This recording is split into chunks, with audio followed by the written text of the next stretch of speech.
David from Sacramento, although TNA is the shits financially right now, let's say if they weren't, and the current story of Magnus was still happening, would you like to see TNA bring back Bobby Lashley as the People's White Knight, or in this case, Black Knight, to fight the Dixieland faction, I should say? I personally think he can bring up how they illegally owe him a shot from winning an earlier tournament. Plus, if he did return, this could be his warm-up before coming back to WWE. Well, that shouldn't be the prerequisite for going to TNA. Oh, I'm going to use it as my way to get warmed up before I go back to Vince McMahon.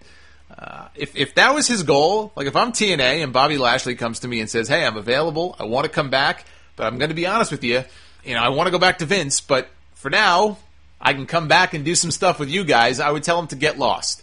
I don't really have any interest, though, in seeing Bobby Lashley come back. I am not enamored with the idea of Bobby Lashley, the boss, or whatever the hell they called him, coming back to TNA, nor do I think anybody would remember, except you, this tournament that he won. That was a completely different time in TNA, completely different booking team and writers and all that. It's not even, this type of storyline continuity that I would endorse. It's the sort of thing that just deserves to be forgotten about and you just kind of move on. I don't know. Lashley and TNA, if they think they can make money with him and they need a big baby face to bring in, I talked earlier about how a lot of guys have gone and they only have so many faces. He would be another face.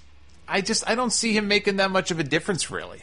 And I don't even think he would want to go back. And like you said, they can't afford him, so it's a moot point anyway.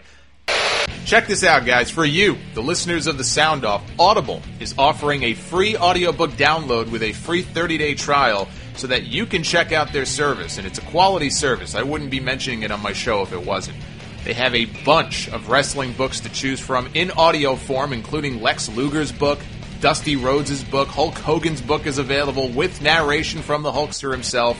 There's even one that chronicles the rise of the late Junkyard Dog in Mid-South, which sounds really interesting. You can choose any one of those free by trying Audible.com. If you commute to work, or if you like listening to things other than music at the gym, I know a lot of people listen to this podcast that way. It seems to me an audiobook would absolutely make sense. To get one, make sure you go to audibletrial.com/Solomonster. It's another way to show your support for the Sound Off, and you get something free in return. Can't beat that. Again, that's audibletrial.com/Solomonster.